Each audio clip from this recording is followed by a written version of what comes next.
Hello and welcome to smart learning. আজকে আমরা মূলত হিমবাহ সংক্রান্ত আলোচনা ডিটেলসে করব। হিমবাহের উৎপত্তি কীভাবে হলো, আইস এজের সময় কি পরিস্থিতি ছিল, কি কি আইস এজ ছিল, হিমবাহের বিভিন্ন উৎপত্তি সংক্রান্ত যে মতবাদগুলো রয়েছে, হিমবাহের গতি সংক্রান্ত বিষয়ে মতবাদ রয়েছে, হিমবাহ সংক্রান্ত যাবতীয় সমস্ত কিছু আলোচনা করব এবং হিমবাহের যে ভূমিরূপগুলো সংক্রান্ত যে ভূমিরূপগুলো আছে সেগুলো তো অবশ্যই এর মধ্যে থাকবে। অনেক টার্ম আছে, অনেক ছোটোখাটো ভূমিরূপ আছে, তো সমস্ত কিছু যে জায়গা থেকে প্রশ্ন হতে পারে আবার সেই সমস্ত জায়গাগুলো আমি হাইলাইট করে দেব। তো পুরো অধ্যায়টা আমরা ডিটেলসে আলোচনা করব। প্রথমত হিমবাহ আমরা যদি বর্তমান পরিস্থিতি দেখি, মোট স্থলভাগের মাত্র 11% 11% মাত্র হিমবাহে আবৃত, বর্তমানে 11%।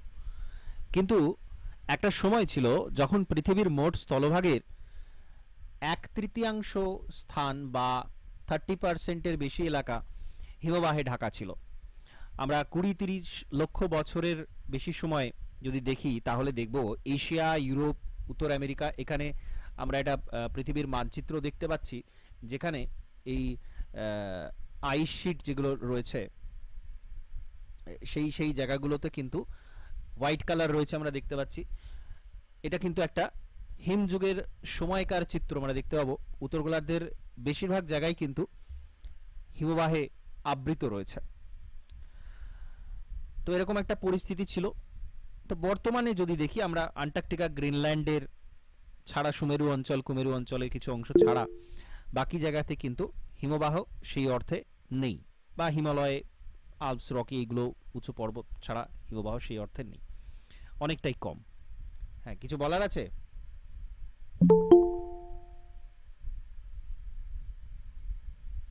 কিছু বলবেন? সাউন্ডটা একটুখানি মানে যদি বেশি দিতেন, শোনা যাচ্ছে না, খুব আস্তে আসছে সাউন্ডটা। সাউন্ড কি কম শোনা যাচ্ছে? বাকিরা একটু বলবেন। হ্যালো? হ্যাঁ না, স্যার, পরিষ্কার শুনতে সাউন্ডটা পাচ্ছি। কমই শোনা যাচ্ছে। সাউন্ডটা একটু কমই আসছে স্যার। এখন হ্যালো? হ্যালো? ঠিক হ্যাঁ আছে। স্যার, শোনা যাচ্ছে, বলুন। আচ্ছা, তো 30% এরিয়া ঢাকা ছিল। এবার কখন ছিল এই আইস এজটা, কোন সময় ছিল? প্লিস্টোসিন উপযুগে, গ্লেসিয়াল এজ, প্লিস্টোসিন,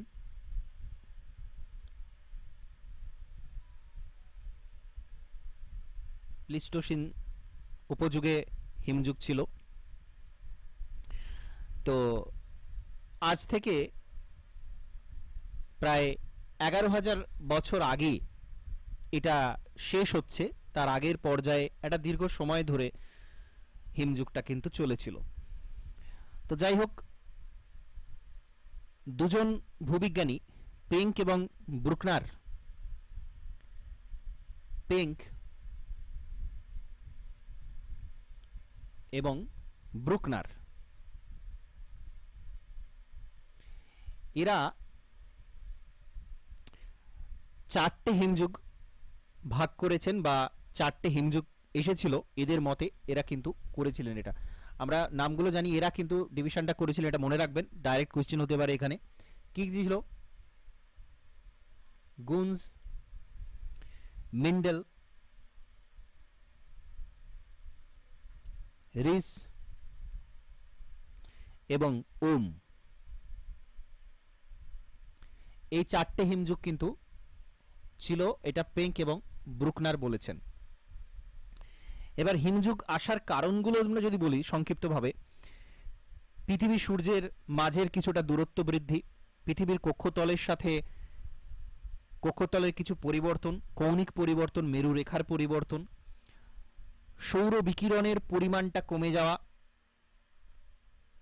বাতাসে কার্বন ডাই অক্সাইডের পরিমাণ কমে যাওয়া, এরকম কিছু কারণ হিমযুগ আসার পেছনে রয়েছে। এবার হিমযুগেই কিন্তু অধিকাংশ হিমবাহের কাজ দেখা যাবে, এটা স্বাভাবিক। এবং যেটা আমরা আগেও আলোচনা করেছি যে প্লিস্টোসিনের আগে অন্যান্য ভূমিরূপ কিন্তু খুব একটা পাওয়া যায় না। তার কারণ এই সময় অধিকাংশ জায়গাতে হিমবাহ ঢাকা পড়ে যায় এবং হিমবাহের কাজের ফলে অনেক ভূমিরূপই কিন্তু নষ্ট হয়ে যায়। সেই ভূমিরূপটা কিন্তু বর্তমানে আর আমরা খুব একটা দেখতে পাই না। যাই হোক, এই বিষয়। এবার এখানে বেসিক একটা জিনিস আসে, সেটা হচ্ছে স্নো লাইন। আমরা এখানে একটা চিত্র দেখতে পাচ্ছি, একটা পার্বত্য অংশ, একটা রেখার উপরে, নির্দিষ্ট রেখার উপরেই কিন্তু বরফটা জমে রয়েছে। তো এটাই স্নো লাইন, আমরা জানি হিমরেখা। হিমরেখার উপরে সবসময়তেই কিন্তু বরফের আস্তরণ দেখতে পাওয়া যায়। এবার অনেক কিছু কারণের উপর হিমরেখার উচ্চতা ডিপেন্ড করে। কোন অক্ষাংশে অবস্থিত জায়গাটা, কতটা উচ্চতাতে সমুদ্র সমতল থেকে কতটা উচ্চতায় রয়েছে, ঢালের আকৃতি কেমন, ঢালের উপর নির্ভর করে। অনেক সময় শুধুমাত্র তাপমাত্রা নয়, ঢালের উপর নির্ভর করে, বায়ু প্রবাহের গতিবেগের উপর নির্ভর করে। এরকম অনেক কিছু বিষয়ের উপর কিন্তু এই হিমরেখা স্নো লাইনটা ডিপেন্ড করে। তো এটা একটা বিষয়, ইম্পর্টেন্ট বিষয়। এবার আমরা বেসিক কিছু জিনিস দেখব, হিমবাহের উৎপত্তি কিভাবে হয়।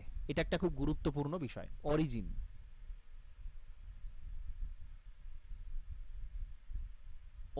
কিভাবে উৎপত্তি হয়।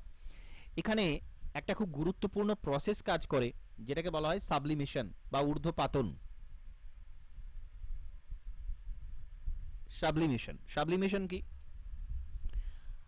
বায়ুমণ্ডল থেকে তুষার ভূপৃষ্ঠে সঞ্চিত হয়ে যায়, অর্থাৎ জলীয় বাষ্প থেকে সরাসরি তুষার। সাবলিমেশন আমরা কখন বলি? যখন পদার্থের অবস্থার পরিবর্তন একটা ধাপে না হয়ে লাফ দিয়ে অন্য ধাপে হয়ে যায়। অর্থাৎ প্রাথমিকভাবে কি হয়, জলীয় বাষ্প থেকে তরল, তারপরে কঠিন হয়, কিন্তু এখানে গ্যাসীয় থেকে ডাইরেক্ট কঠিন হয়ে যাচ্ছে। এইটাকে বলা হয় ঊর্ধ্বপাতন বা সাবলিমেশন। তো বায়ুমণ্ডলের যে জলীয় বাষ্প, সেটা ডাইরেক্ট তুষার হিসেবে ভূপৃষ্ঠে সঞ্চিত হয় এবং সঞ্চিত হতে হতে একটা চাপের কারণে সেটা জমাট বেঁধে যায়, হিমবাহের সৃষ্টি হয়। প্রাথমিকভাবে এটা সূর্যতাপে গলে যেতে পারে, রাত্রে আবার সেটা জমে যায়, আবার ঊর্ধ্বপাতন হয়, পুনরায় সেটা বরফে পরিণত হয়। এই প্রসেস চলতে থাকে এবং সবশেষে যখন অতিরিক্ত চাপ, প্রেসার বেড়ে যায়, মাধ্যাকর্ষণের প্রভাবে সেটা ভূমির ঢাল অনুসারে নেমে আসতে থাকে। তো এটাকে আমরা গ্লেশিয়ার বলি। গ্লেশিয়ার হচ্ছে কি, মাস অফ আইস, বরফের একটা বিরাট বড় অংশ, laying entirely or largely on land, একটা বিস্তীর্ণ অংশতে ভূমির উপরে অবস্থান করে, which was from chiefly by compaction and recrystallisation of snow. চাপের প্রভাবে এবং এই যে পুনরায় ক্রিস্টাল অবস্থায়, এই যে সাবলিমেশন প্রক্রিয়া, এই প্রসেসে এটা তৈরি হচ্ছে। এটা কি হয়, সামটাইম ফ্লোজ অর ফ্লোট, অর্থাৎ এটা প্রবাহিত হয়ে যায় অথবা কোনো সময় ভাসতেও দেখা যায়। তো প্রবাহিত হওয়ার পরে যদি সমুদ্র থেকে থাকে কাছাকাছি, তো তার উপরে সেটা ভাসতেও দেখা যায়। তো এই হচ্ছে হিমবাহ।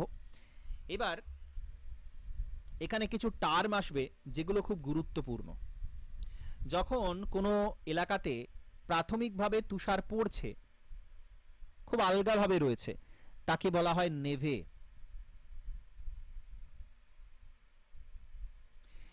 এই টার্ম থেকে প্রশ্ন হতে পারে, নেভে কাকে বলা হয়, জিজ্ঞাসা করা হতে পারে। নেভের ওপর আবার তুষার পড়ে, কিছুটা সংঘবদ্ধ হয়ে যখন খানিকটা দৃঢ় হয়ে যায়, তখন তাকে বলা হয় ফার্ন।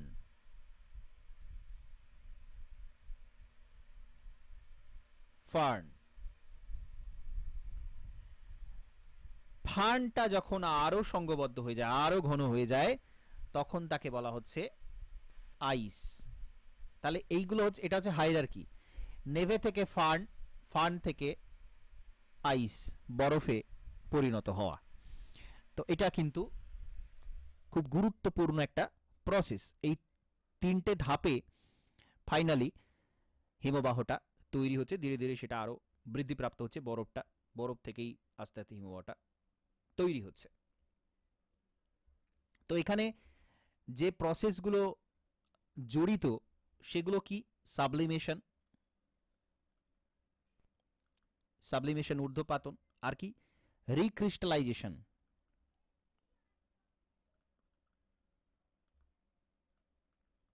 রিক্রিস্টালাইজেশন, ছোট ছোট কেলাস ভেঙে বড় কেলাসে পরিণত হওয়া, রিক্রিস্টালাইজেশন, এটা কিন্তু হয়। কম্প্যাকশন হয়, ধীরে ধীরে চাপের প্রভাবে সংঘবদ্ধ হয়ে কঠিন হয়ে যায়। তাহলে এইটা থেকে প্রশ্ন কি হবে কনসেপচুয়াল, যে এই যে প্রসেসগুলো, এই প্রসেসগুলো কিসের সাথে জড়িত? তো এটা হচ্ছে হিমবাহ তৈরির সাথে, হিমবাহ উৎপত্তির সাথে জড়িত হচ্ছে এই প্রসেসগুলো। তো মোস্ট ইম্পর্ট্যান্ট এই বিষয়টা কিন্তু মাথায় রাখবেন। এবার আমরা দেখব হিমবাহের যে মুভমেন্টগুলো হয়, হিমবাহের কিন্তু কিছু গতি রয়েছে, কিছু মুভমেন্ট রয়েছে। তো বিভিন্ন জন বিভিন্নভাবে এটাকে ব্যাখ্যা করেছেন। ফোর্বস, হুজি, এরকম কিছু ভৌগোলিক আছেন, এরা বলছেন হিমবাহ ঘন একটা পদার্থ, সান্দ্র পদার্থ, এক স্থান থেকে অন্য স্থানে ঢাল বরাবর প্রবাহিত হয়ে চলে। তো ঢালের পার্থক্যের কারণে এদের গতির পার্থক্য হয়। মূলত খুব সাধারণ কথা, যে ঢাল যেখানে বেশি থাকবে সেখানে গতি বেশি হবে, যেখানে ঢাল কম থাকবে সেদিকে গতি কম হবে। এটা একটা বিষয়। চেম্বারলিন এবং টিন্ডাল এরা বলছেন চাপের বৃদ্ধির কারণে বরফ গলে জল হয়ে পিচ্ছিল অবস্থায় তৈরি। অর্থাৎ এই যে একটা বিশাল বরফের চাই, তার নিচের অংশতে কি হয়, অতিরিক্ত প্রেসার থাকে। তো সেই প্রেসারের কারণে বরফটা গলে জলে পরিণত হয় এবং পিচ্ছিল হয়ে যায় এবং সেটা ঢাল বরাবর চলা শুরু করে। তো প্রেসার, চাপ, এটা চেম্বারলিন, মোল্টন বলছেন। তো এরকমভাবে বিভিন্ন জন ব্যাখ্যা করেছেন যে কিভাবে এটা চলতে শুরু করে। এবং গ্র্যাভিটির একটা বিষয় তো আছেই। শার্প এখানে মতবাদ দিয়েছেন। শার্প খুব গুরুত্বপূর্ণ একজন ভৌগোলিক। শার্প উনি বলছেন কি, তলদেশের শিলাস্তরের উপর এই যে পিচ্ছিল অবস্থা, স্লিপেজ হওয়া এবং এই যে গলন হচ্ছে, সাবলিমেশন হচ্ছে, সেটাও একটা কারণ। এবং অবশ্যই এর সাথে সাথে অভিকর্ষের একটা বিষয় রয়েছে। এইগুলোর কারণেই কিন্তু হিমবাহ গতিশীল হয়ে পড়ে। তো বেসিক জিনিস এটা, হিমবাহ কিভাবে চলে, কিভাবে এগিয়ে যায়। এবার হিমবাহ স্থায়িত্বটা কতক্ষণ, হিমবাহ কতদিন পর্যন্ত স্থায়ী হতে পারে?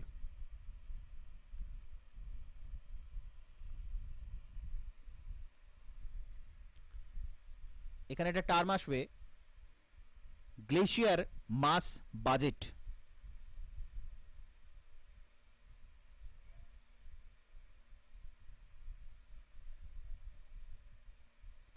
গ্লেশিয়ার মাস বাজেট অর্থাৎ হিমবাহে ক্ষয়ের তুলনায় যদি সঞ্চয়ের পরিমাণ বেশি হয়, অর্থাৎ যতটা গলে গেল তার চেয়ে বেশি হিমবাহ সঞ্চয় হচ্ছে, তাহলে এটা পজিটিভ হবে, ধনাত্মক হবে।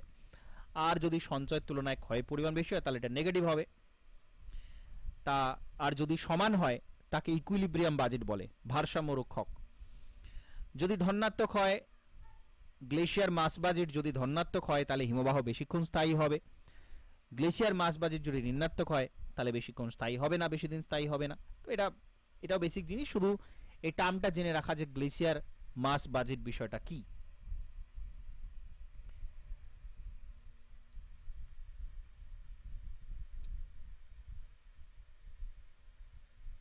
এখানে আমরা দেখতে পাচ্ছি হিমবাহের গতি সংক্রান্ত চিত্রটা সাধারণ একেবারেই বিষয়, যে এইখানে এই জায়গাতে হিমবাহ বেশি গতিশীল হবে, এখানে কিছুটা কম হবে, এই জায়গাতে আরও বেশি কম হবে।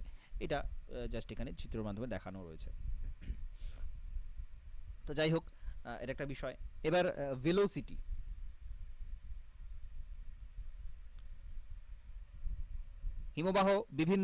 হিমবাহের ক্ষেত্রে বিভিন্ন রকম গতি রয়েছে। বেশিরভাগ হিমবাহেরই গতিবেগ বছরে 3 থেকে 300 মিটার, এটা হচ্ছে পার ইয়ার। এবার এখানে প্রশ্ন হয় পৃথিবীর দ্রুততম হিমবাহ কোনটা? পৃথিবীর দ্রুততম হিমবাহ? কোয়ারেক। কয়েকবার স্যার জেকবস ফ্যান। না, কোয়ারেক। আর সবচেয়ে স্লো হচ্ছে মেসার্ভ, যেটা আন্টার্কটিকাতে রয়েছে, মেসার্ভ।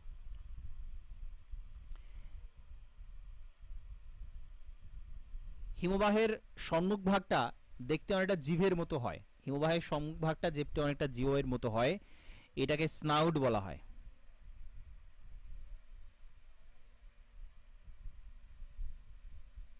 স্নাউট, এটা খুব গুরুত্বপূর্ণ একটা টার্ম। এটা কোথায় দেখা যায় জিজ্ঞাসা করা হতে পারে, তো এটা হচ্ছে সামনের দিকে দেখতে পাওয়া যায়। তো গতির সাথে আরেকটা বিষয় সম্পর্কিত, সেটা হচ্ছে কি, সেটা হচ্ছে রিট্রিট অফ গ্লেশিয়ার। হিমবাহ কিন্তু পশ্চাৎ অবসারণ হয়।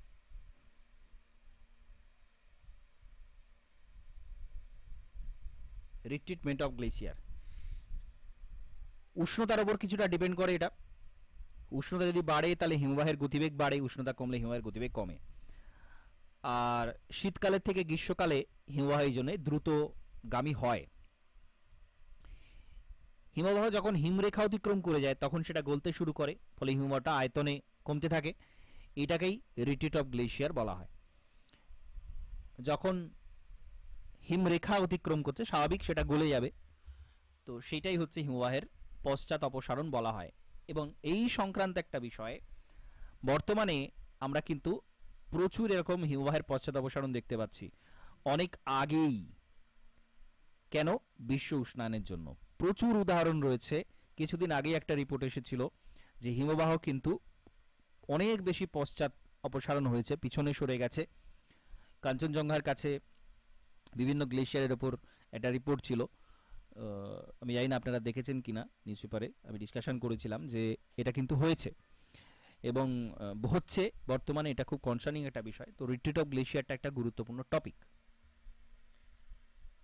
এবার আমাদের যে ক্লাসিফিকেশন আছে, হিমবাহের শ্রেণীবিভাগ আছে, খুব বেসিক শ্রেণীবিভাগ আমরা জানি।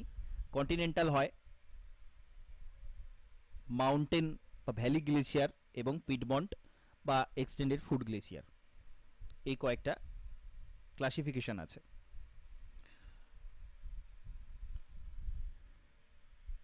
কন্টিনেন্টাল, এখানে আমরা একটা চিত্র দেখতে পাচ্ছি, বোর্ডটা দেখা যাচ্ছে তো,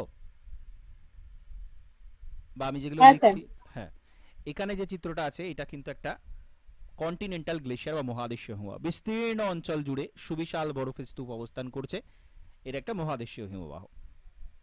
এটা কচ্ছপের পিঠের মতো হয়, মাঝখানটা উঁচু হয়, চারদিকে ঢালু হয়, পাতের মতো, শীটের মতো চারিদিকে ছড়িয়ে থাকে।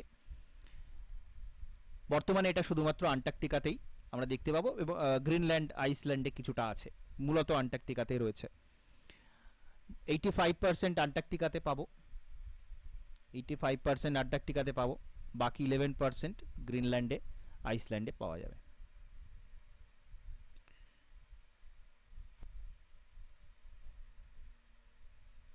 এই যে দ্বীপগুলো, কিছু দ্বীপ আছে সুমেরুর আশপাশে, সেগুলো খুব ছোট। মানে মহাদেশীয় হিমবাহ দুটো টাইপ আমরা বলতে পারি। একটা হচ্ছে আইস ক্যাপ। আইস ক্যাপ, আইস ক্যাপ কি? এই যে মহাদেশীয় হিমবাহ, এটা তো বিস্তীর্ণ অঞ্চল জুড়ে অবস্থান করে, কিন্তু উত্তর গোলার্ধের কাছে সুমেরুর আশপাশে কিছু দ্বীপ আছে যেখানে আছে, মানে এই মহাদেশীয় হিমবাহ আছে, কিন্তু সেটা খুব ছোট জায়গা জুড়ে আছে। গ্রিনল্যান্ড বা আন্টার্কটিকাতে যেরকম, সেরকম নয়। সেই জন্যে এটাকে ঠিক মহাদেশীয় হিমবাহ না বলে এটাকে আইস ক্যাপ বলা হয়। আইস ক্যাপ। আর আন্টার্কটিকার যে মহাদেশীয় হিমবাহ, সেটা ভাসমান যখন হয় তাকে বলা হয় আইস সিট বা আইস সেলফ।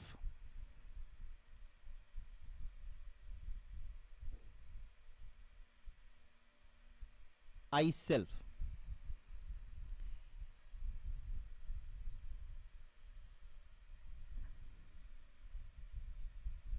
এই টার্মগুলো মনে রাখতে হবে। আইস ক্যাপ হচ্ছে মহাদেশীয় হিমবাহের ক্ষুদ্র রূপ, আইস শিট হচ্ছে ভাসমান অবস্থায় যখন থাকছে তখন তাকে আইস শিট বলা হচ্ছে। আর নুনাটক্স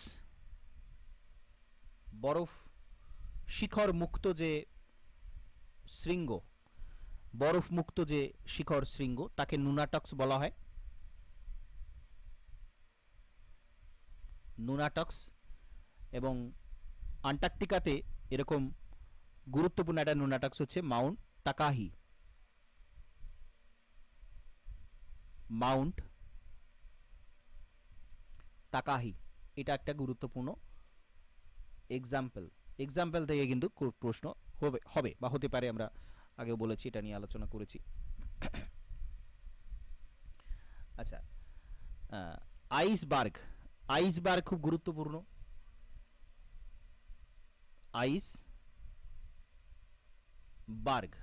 আইসবার্গ কি? এই যে আইস সেলফ যেটাকে বলা হচ্ছে সেটা যখন সমুদ্রে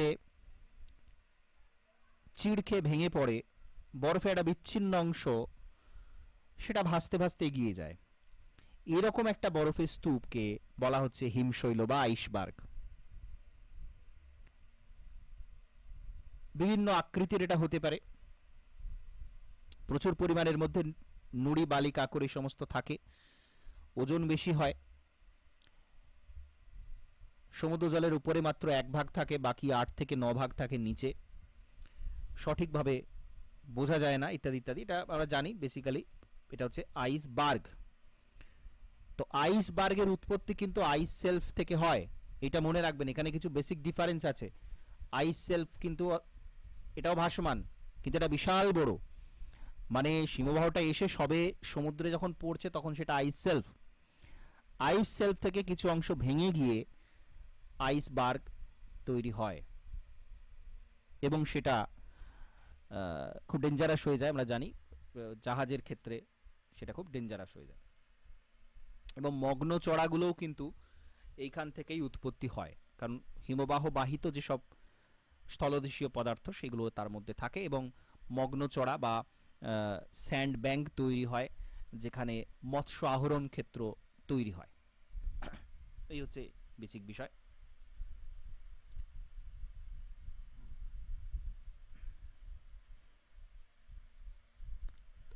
এটা হলো। এবার হচ্ছে মাউন্টেন বা ভ্যালি গ্লেসিয়ার। এখানে মাউন্টেন গ্লেসিয়ারের খুব সুন্দর একটা চিত্র রয়েছে। পার্বত্য অঞ্চলে উদ্ভূত হিমরাশি মাধ্যাকর্ষণের প্রভাবে যখন নেমে আসছে সেটাকে পার্বত্য বা উপত্যকাতে অবস্থান করলে তাকে উপত্যকা হিমবাহ বলা হয়। এটা আল্পস পর্বতে বেশি দেখা যায় বলে এটাকে আলপীয় হিমবাহ বলা হয়। আমাদের সিয়াচেন হচ্ছে সবচেয়ে দীর্ঘতম হিমবাহ, ভারতের সবচেয়ে দীর্ঘতম হিমবাহ, 76 কিলোমিটার। এছাড়া হিসপার বিয়াফো বল্টার রয়েছে কারাকোরামে। তো এরকম এগুলো সব পার্বত্য হিমবাহের উদাহরণ। এবার এখানে একটা টার্ম আসবে, সেটা হচ্ছে আইসফল বা অ্যাভালাঞ্চ। আইসফল থেকে অ্যাকচুয়ালি হয় এটা। অ্যাভালাঞ্চ কি?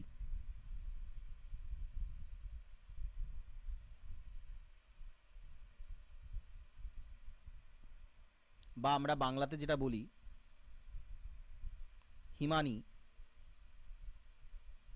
সম্প্রপাত, এটা কি বলুন? হিমানি সম্প্রপাত কি?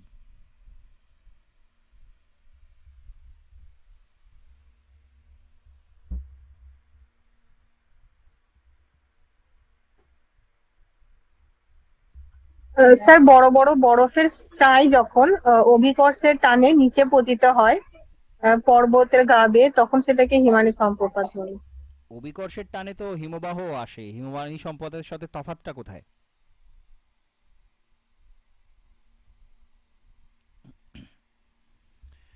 এটা হঠাৎ করে আসে প্রবল বেগে, ধস যেমন হয় হঠাৎ করে আসে, প্রবল বেগে উপর থেকে নিচে আছড়ে পড়ে। বিভিন্ন কারণে হতে পারে, ভূমিকম্প হলে হতে পারে, জলের কারণে হতে পারে, অনেক কারণে হতে পারে। হঠাৎ করে বিশাল বড় বরফের চাই সেটা নেমে এলো নিচে, এবং প্রচুর পরিমাণে এখানে কিন্তু ক্ষয়ক্ষতি হতে দেখা যায়। যদি সেটা উপত্যকা, সেখানে শহর বা ঘরবাড়ি থাকে, তখন সমস্যা হয়। তো অ্যাভালাঞ্চ এটা একটা গুরুত্বপূর্ণ বিষয়। আচ্ছা, এবার হচ্ছে পিটমন্ট বা পাদদেশীয় হিমবাহ।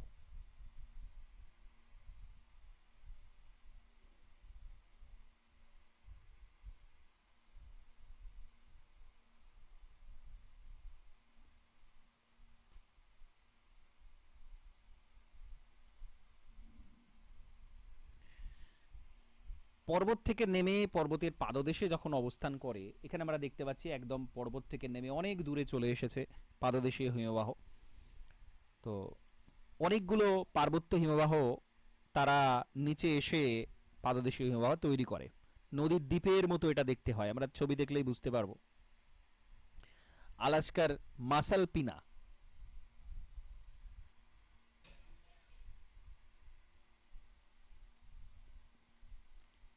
আলাস্কাতে রয়েছে, এটা একটা গুরুত্বপূর্ণ পাদদেশীয় হিমবাহ।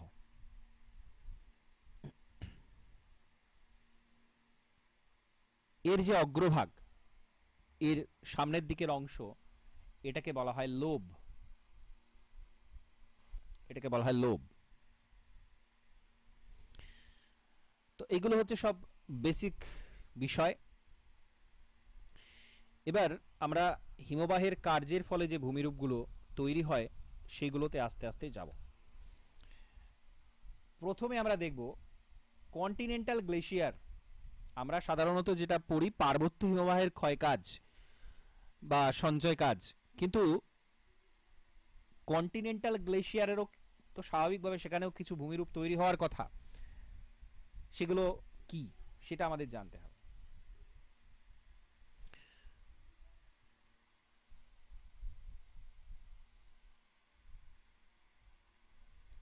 এক নম্বর, আঁচড় কাটা মেঝে বা স্ট্রেটেড পেভমেন্ট।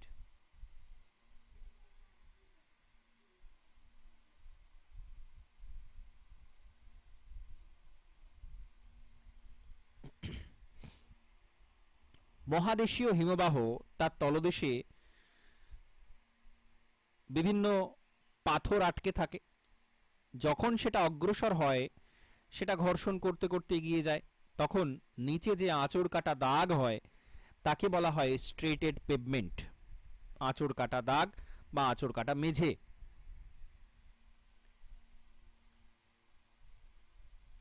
দু নম্বর, আইস শ্রাউডেড প্লেন।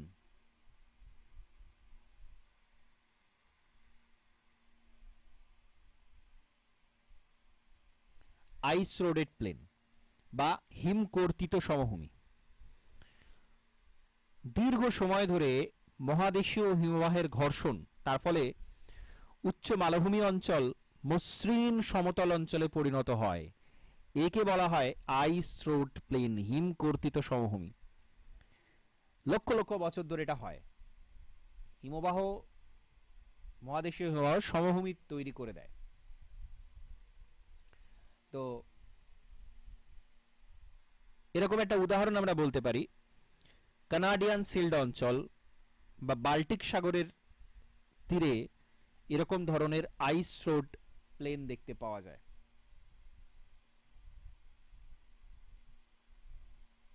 কানাডিয়ান সিল্ড, এটা হলো আর কি ফেস্টেড ইরাটিক্স বা তল বিশিষ্ট আগমুখ।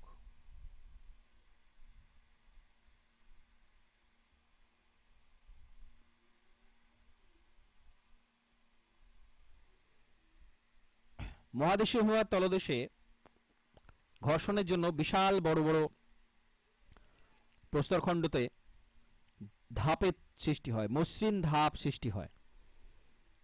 তো এটা স্থানীয় ভূপৃষ্ঠ থেকে আলাদা রকম হয়, সামঞ্জস্যহীন হয়। একে সেজন্য বলা হয় ফেস্টেড ইরাটিক্স বা তল বিশিষ্ট আগমুখ। আগমুখ সাধারণত কি একটা পাথর, সেটা অন্য জায়গা থেকে আসে, কিন্তু এইটা অন্য জায়গা থেকে আসছে না, ঘর্ষণের ফলে সমতল হয়ে যাচ্ছে জায়গাটা, আশপাশের অঞ্চল থেকে আলাদা হয়ে যাচ্ছে, সেই জন্য এটাকে বলা হচ্ছে তল বিশিষ্ট আগমক বা ফেসড এরিয়াটিক্স। তো এইগুলো হচ্ছে কন্টিনেন্টাল গ্লেশিয়ারের ক্ষয়জাত ভূমিরূপ। কিছু রয়েছে সঞ্চয়জাত ভূমিরূপ, তার মধ্যে অবশ্যই একটা গুরুত্বপূর্ণ ভূমিরূপ আসবে, সেটা হচ্ছে টিলাইট।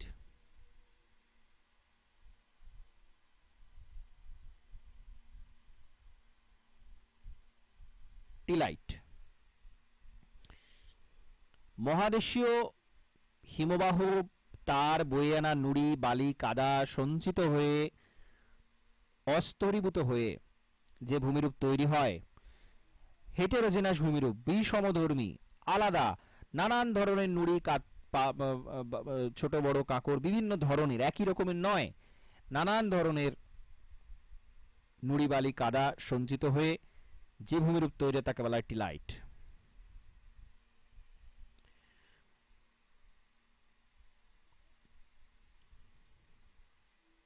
এবং তার সাথে মোরেন আছে, গ্রাবরেখা, কিছু পলিস্তর তৈরি হয়। মোরেনটা আমি বলছি না এখানে, গ্রাবরেখাটা জানা প্রত্যেকেরই।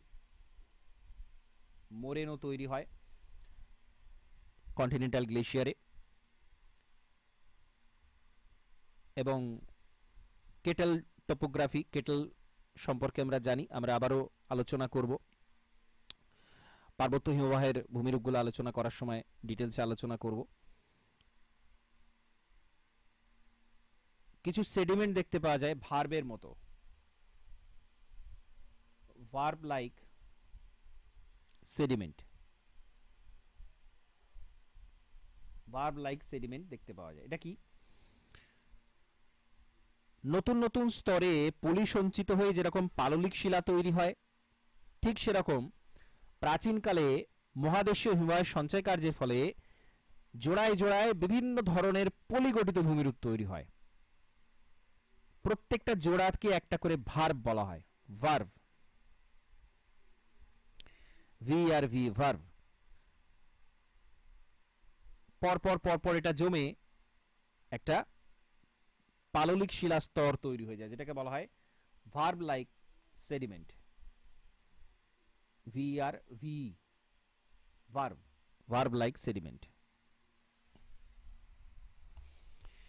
এছাড়া ক্র্যাগেন্টেল, ড্রামলিন, আউটোয়াসপ্লেন, কেটল হ্রদ, মোটামুটি সঞ্চয়জাত ভূমিরূপগুলো কম বেশি একই রকম দেখা যায়, ক্ষয়জাতগুলো একটু আলাদা আছে, এগুলো একটু মনে রাখতে হবে।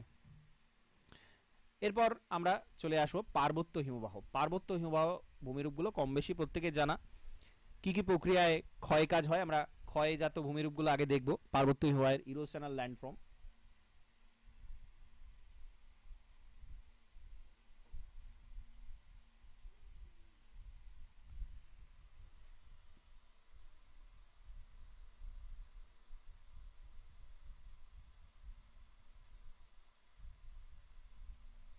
Just a minute.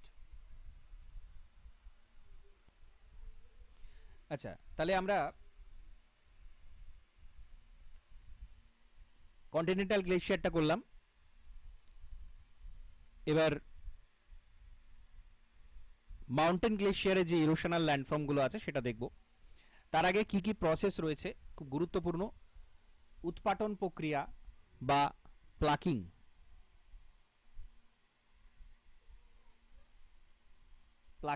প্লাকিং কি? হিমবাহের কিছু অংশ গলে গিয়ে জলে পরিণত হয়, ওই জল পর্বতের ফাটলে যখন প্রবেশ করে পুনরায় জমে যায়, তখন কি হয়, প্রচণ্ড চাপ সৃষ্টি হয়, পর্বতের ভেতর থেকে প্রস্তরখণ্ড আলগা হয়ে যায়, এইটা কি বলা হয় উৎপাটন বা প্লাকিং। এটা কিন্তু খুব গুরুত্বপূর্ণ প্রসেস। আমাদের নদী হিমবাহ, নদীর ক্ষেত্রে এটা দেখা যায় না বা বায়ুর ক্ষেত্রে এটা দেখা যায় না, এটা কিন্তু হিমবাহের ক্ষেত্রেই দেখা যায় আলাদা করে, এই জন্য প্লাকিংটা খুব গুরুত্বপূর্ণ, এটাকে উৎপাটন বলা হয় বাংলাতে। এছাড়া অ্যাব্রেশন, অ্যাট্রিশন, এটা দুটো তো আছেই। অবঘর্ষ, অ্যাব্রেশন, হিমবাহ চলতে শুরু করলে তলদেশের সাথে প্রস্তরখণ্ডের সাথে ঘর্ষণে হিমবাহ উপত্যকা মসৃণ হয়ে যায়, এটাকে বলা হয় অ্যাব্রেশন, ঘর্ষণ। এটা ইম্পর্টেন্ট। এইগুলো হচ্ছে ক্ষয়ের বিশেষ প্রক্রিয়া, বিশেষায়িত প্রক্রিয়া। এছাড়া ট্রান্সপোর্টেশন তো হয়, ডিপোজিশনও হয়। তো আমরা পরপর ভূমিরূপগুলোর পর দেখে নেব। প্রথমে হচ্ছে করি বা সার্ক। এখানে আবারও বলছি হিমবাহ ভূমিরূপগুলো কম বেশি এটা আপনাদের জানা আছে, কিন্তু আমাদের গুরুত্ব দিতে হবে কোথায়? আমাদের গুরুত্ব দিতে হবে এখানে, আলাদা করে গুরুত্ব দিতে হবে এক্সাম্পলগুলো। অবশ্যই ভূমিরূপগুলো গুরুত্বপূর্ণ, এখান থেকে ডাইরেক্ট কোয়েশ্চেন হতে পারে, কিন্তু তার সাথে সাথে এক্সাম্পলগুলো এখানে ইম্পর্টেন্ট।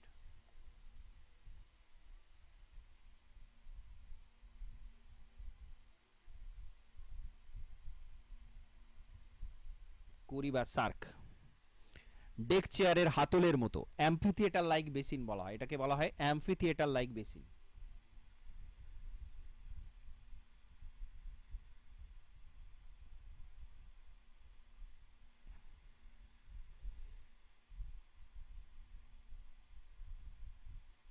অ্যাম্ফিথিয়েটার লাইক বেসিন,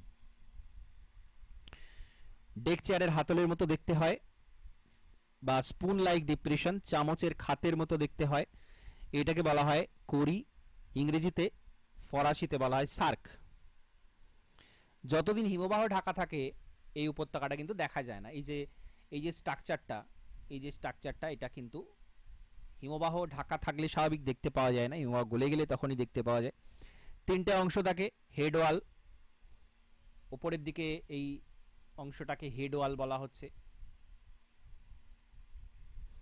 তারপরে রয়েছে বেসিন, খাত অংশ, বেসিন, এবং তারপরে চৌকাঠ বা থ্রেশহোল্ড।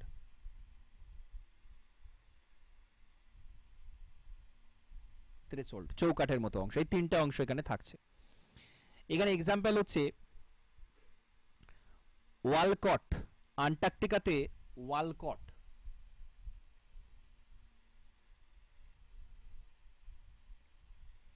ওয়ালকট করি। এইটা হচ্ছে সবচেয়ে উঁচু, প্রায় 3000 মিটারের উচ্চতা।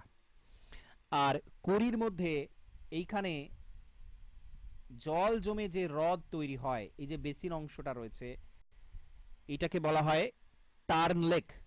করি লেক তো বলা হয়, করি লেক দিয়ে প্রশ্ন হবে না, হবে টার্ন লেক। টার্ন লেক এটা কোথায় দেখা যায়? তো টার্ন লেকটা দেখা যায় এই করি বা সার্কের যে নিচু অংশ সেইখানে আমরা দেখব টার্ন লেকটা দেখতে পাওয়া যাচ্ছে। তো এটা খুব গুরুত্বপূর্ণ।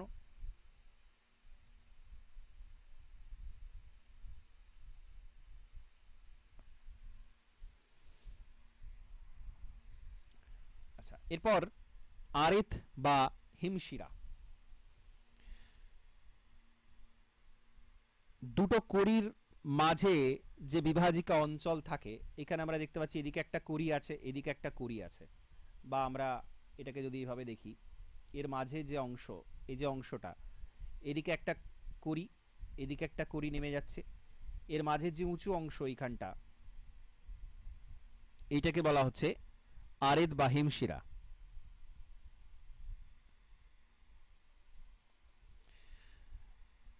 বিভাজিকা অঞ্চল। আরেকটা বিষয় এখানে গুরুত্বপূর্ণ, সেটা হচ্ছে এই যে করিটা বিভিন্ন জায়গাতে বিভিন্ন নামে পরিচিত, এইটা থেকে প্রশ্ন হতে পারে। দুটো করির মাঝের অংশ হচ্ছে আরেত, আর করি জার্মানিতে বলা হয় কার,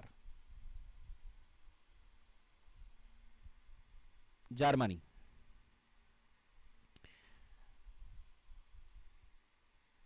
ওয়েলসে বলা হচ্ছে কুম,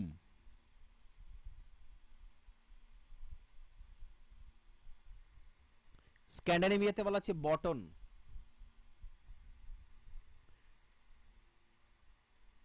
এরকম সব আলাদা আলাদা জায়গাতে আলাদা আলাদা নামে পরিচিত, এবং এটা থেকে কিন্তু প্রশ্ন তৈরি হওয়ার জায়গা রয়েছে। আর কি পিরামিড আকার চূড়া, এখানে আমরা পিরামিড পিকটা দেখতে পাচ্ছি। এই বিভিন্ন দিকে যখন তৈরি হচ্ছে করিটা, তখন ওপরের যে অংশ এটাকে পিরামিড চূড়া বলা হচ্ছে, পিরামিড পিক বলা হচ্ছে। 3-4টে করির মাঝের এই যে অংশটা, সেটাকে পিরামিড চূড়া বলা হচ্ছে। তো আমাদের ভারতের এক্সাম্পল রয়েছে বদ্রীনাথের কাছে নীলকণ্ঠ শৃঙ্গ। ম্যাটারহর্ন, সুইজারল্যান্ডে আল্পস পর্বতের ম্যাটারহর্ন। ঠিক আছে, ম্যাটারহর্ন খুব বিখ্যাত, ম্যাটারহর্ন থেকে প্রশ্ন হতে পারে।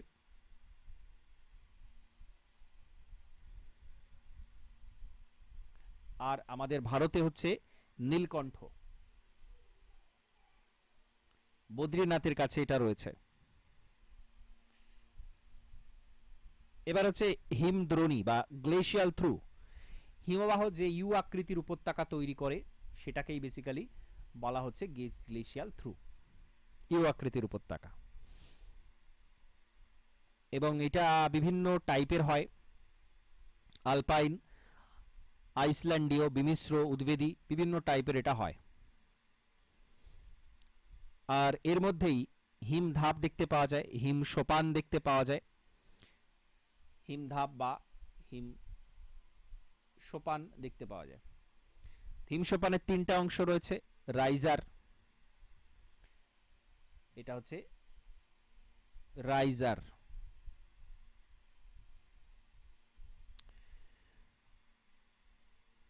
শীর্ষ দেশের শিলাতপ হচ্ছে রিগেল, এটা হচ্ছে রিগেল। আর এর দুই মাঝের যে অংশ, সমতল যে অংশ, এই জায়গাটাকে বলা হচ্ছে ট্রিড, ট্রিড। আর এইখানে বারবার একটা প্রশ্ন করা হয় যে প্যাটার্নস্টার লেক কোথায় দেখা যায়। তো হিমধাপের মধ্যে যখন এখানে যখন গর্ত তৈরি হচ্ছে, এরকম বড় বড় গর্ত, তখন সেখানে জল জমে যে হ্রদ তৈরি হয় তাকে ভূবিজ্ঞানী কটন নাম দিচ্ছেন প্যাটার্নস্টার লেক।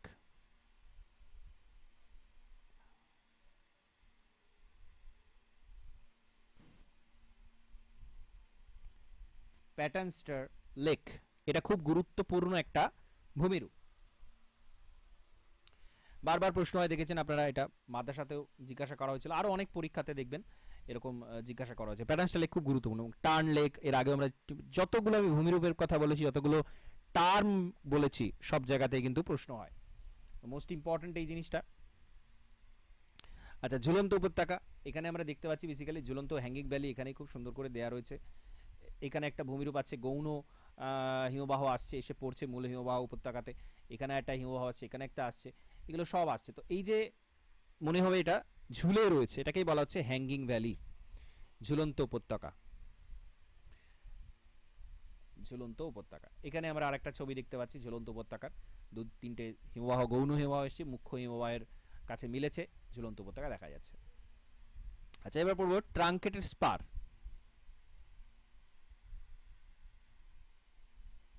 ট্রাঙ্কেটেড স্পার বা কর্তিত স্পার, কেটে যায়। এখানে আমরা দেখতে পাচ্ছি কি, এই যে এক একটা পর্বতের অংশ নেমে এসেছে, এখানে কোনো স্পার আমরা দেখতে পাচ্ছি না। কারণ কি, ইন্টারলকিং স্পার নদীর ক্ষেত্রে আমরা দেখি এঁকে বেঁকে নদী যায়, তো এখানে কোনো স্পার দেখা যাচ্ছে না। একদম হিমবাহ এটাকে কেটে বেরিয়ে চলে এসেছে, কোনো স্পার ওই জন্য দেখা যাচ্ছে না। এটাকে বলা হচ্ছে কর্তিত স্পার। নদীর গতি খুব বেশি থাকলেও হতে পারে এটা, কিন্তু বেসিক্যালি এটা হিমবাহের ক্ষেত্রেই হয়, ট্রাঙ্কেটেড স্পার। রসে মতানে, রসে মতানে একটা খুব সুন্দর ছবি রয়েছে এখানে। হিমবাহ উপত্যকায় কঠিন শিলার উঁচু ঢিপি, সেখান দিয়ে গিয়ে চলার সময় হিমবাহ প্রবাহের দিকটা মসৃণ হয়, আইস ফ্লো যে অংশটা, এই জায়গাটা মসৃণ হয়, এবং পিছনের অংশটা এবড়ো খেবড়ো অমসৃণ হয়, একে বলা হয় রসে মতানে। ক্র্যাগ অ্যান্ড টেল, ক্র্যাগ, এখানে টেল। তো হিমবাহের ক্ষয়কার্যের হাত থেকে নরম শিলা সেটা রক্ষা পেয়ে যায় কঠিন শিলার অবস্থানের কারণে, তো এটাকে বলা হচ্ছে ক্র্যাগ অ্যান্ড টেল। বেসিক জিনিস এগুলো। আর হচ্ছে ফিয়র্ড, এখানে ফিয়র্ডের খুব সুন্দর ছবি আমরা দেখতে পাচ্ছি। ক্ষয়কার্যের ফলে সৃষ্ট উপত্যকা যখন সমুদ্র জলে নিমজ্জিত হয়ে যায়, হিমবাহের ক্ষয়কার্যের ফলে উপত্যকা যখন সমুদ্রে নিমজ্জিত হয়ে যায়, এখানে আমরা দেখতে পাচ্ছি হিমবাহটা এসছে সমুদ্রে নিমজ্জিত অংশ, এখানেও হিমবাহ রয়েছে, সমুদ্রে নিমজ্জিত অংশ রয়েছে এখানে, এটাকে বলা হচ্ছে ফিয়র্ড। নরওয়ের সোজনে ফিয়র্ডটা খুব বিখ্যাত, সোজনে ফিয়র্ড, এটার গভীরতা হচ্ছে 1230 মিটার। খুব গুরুত্বপূর্ণ এটা। তো এই হচ্ছে ভূমিরূপ, ক্ষয়জাত ভূমিরূপ, আমাদের জানা ভূমিরূপ প্রত্যেকটাই। এখানে আমি বাস্তব ছবি যতগুলো রাখার চেষ্টা করেছি যাতে আরও ভালো করে রিলেট করা যায়, এবং টার্মগুলো আমি বলেছি যেখান থেকে সেইখান থেকে কিন্তু প্রশ্ন তৈরি হওয়ার জায়গা রয়েছে। ওকে, কিছু প্রশ্ন থাকলে জিজ্ঞাসা করতে পারেন।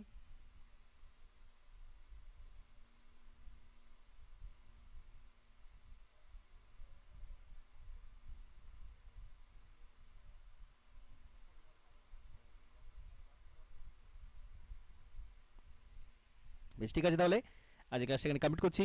নমস্কার, ধন্যবাদ।